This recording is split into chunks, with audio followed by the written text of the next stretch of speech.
sir.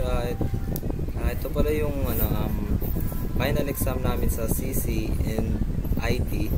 Then dito sa naglagay tayo dito ng using hashtag include iOS stream, then using namespace, then dito naman sa sa vector string get team names, then vector string names. Then dito sa naglagay ako dito ng cout na enter name for team. Ito yung mga pangalan ng team na ilalagay natin para sa pagkakasunod-sunod ng bracket.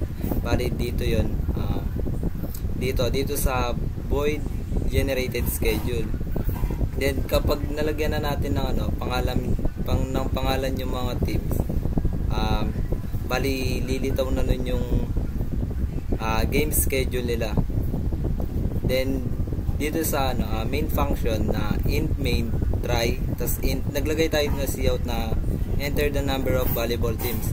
Kaya pala volleyball teams yung ginabit ko dito dahil ito yung favorite sports ko. Then dito sa if throw invalid argument, naglagay tayo dito ng invalid input, there must be at least 2 teams. Ito kapag dito iba yung nilagay mo, for example dito yan, dito sa enter number of volleyball teams, kailangan susulat natin dito kung ilang teams yung ikakabit natin. Kapag hindi number yung kinabit natin, ito yung lalabas, yung invalid input, there must be at least 2 teams. Bali kailangan ganito siya, ikakabit natin yung number, kung ilang teams yung team yung gusto nating ikabit. Example 4 teams yan, then enter, then ito na ilalabas nun, enter name for teams number 1.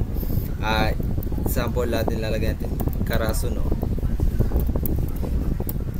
then Shiratorizawa,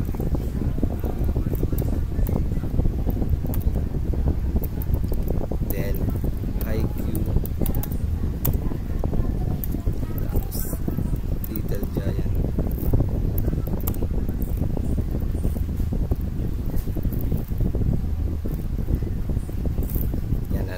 then yan, kapag nalagay na natin yung enter name for teams, yan, tulad din sa nilagay natin sa enter the most of volleyball teams, 4 yung kinabit nating teams. Then kapag nabigyan na natin ng pangalan, then lalabas na dito yung game schedule.